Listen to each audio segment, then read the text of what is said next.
Hello, so this is a book demonstration on how I would read Tuesday. Now keep in mind, this is my example. You're not restricted to doing this exactly the way I modeled the book. I want you to have the freedom to try your own style. But just so you have a starting point on how I might read this book, I provided this nice little demo. So enjoy. Now, the very first thing I do with the book is announce the title of the book, make sure you point out the author and the illustrator, and let the child know that someone just like you and me wrote this book. It's also really good to reference the illustrator and point to the picture so the child makes the connection that the illustrator is responsible for the picture and the author is responsible for the words. This is a form of print referencing. And along that note, it's also good to point out where else you'll find these words. The title of the book, the illustrator and the author, and then another important point. Let the child know that this is the front of the book and this is the back of the book. Now this book is pretty awesome because in pointing out the front and the back of the book, you actually have pictures that match that action. So the front of the book shows the front of the panda and the back of the book shows the back plus a hidden snail. So you can have a really good time by having your child say, "Hello, snail," or you as the parent can act surprised to find this snail there. Okay, without further ado, let's get into the story. Tuesday. You notice he's waking up. I wonder what this story is about.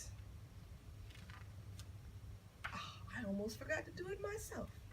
Written by Neil Gaiman and illustrated by Adam Rex. When Chew sneezed, bad things happened.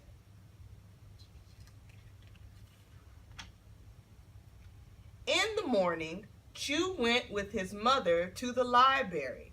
Now this picture is rich in details, so have fun pointing out all of the different animals that you'll see in this book or that you see on this page. And if you pay close attention, there are all these hidden details, like the snail. There's that snail again. Also, there's a family of insects reading a book. So all of these details are hidden, and some of them are boldly displayed, like the big elephant. There was old book dust in the air. I'm going to do a different voice because now we're doing the mama panda. "Are you going to sneeze?" said his mother. Uh,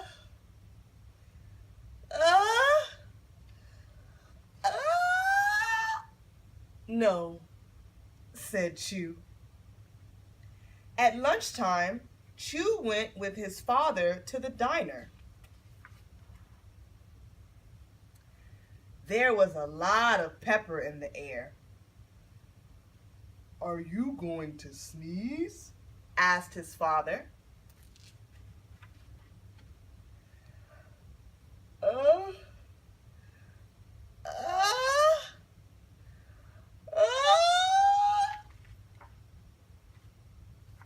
No, said Chew. Later that day, Chew and his parents went to the circus. Now there's an exclamation mark here. So allow your voice to sort of show that excitement.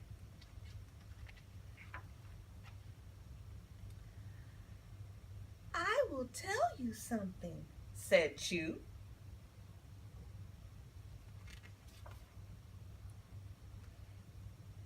"Guess what?" said Chew. But nobody listened. They were watching the circus. "I think I am going to sneeze," said Chew. "Achoo!"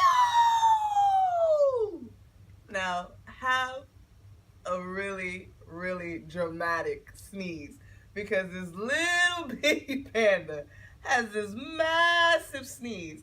And you can see how the text goes from big, big, bigger, bigger, biggest with a massive exclamation mark.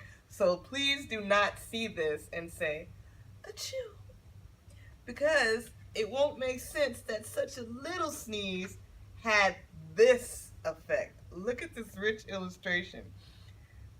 Chew has sneezed so big that all of the bad things the book warned you about start to happen. Balloons are flying. Cars are tipped over. The train runs off the track. Point out all of these amazing things that this sneeze has done. Look, his sneeze has reached all the way back to the diner. Blew even the big elephant out of the library. Now notice the fox is undisturbed. And everybody in the circus was blown away. And here's sweet little innocent Chew. Oops, said Chew. After the circus, Chew went to bed. Yep, said Chew. That was a sneeze, all right. Good night. The end.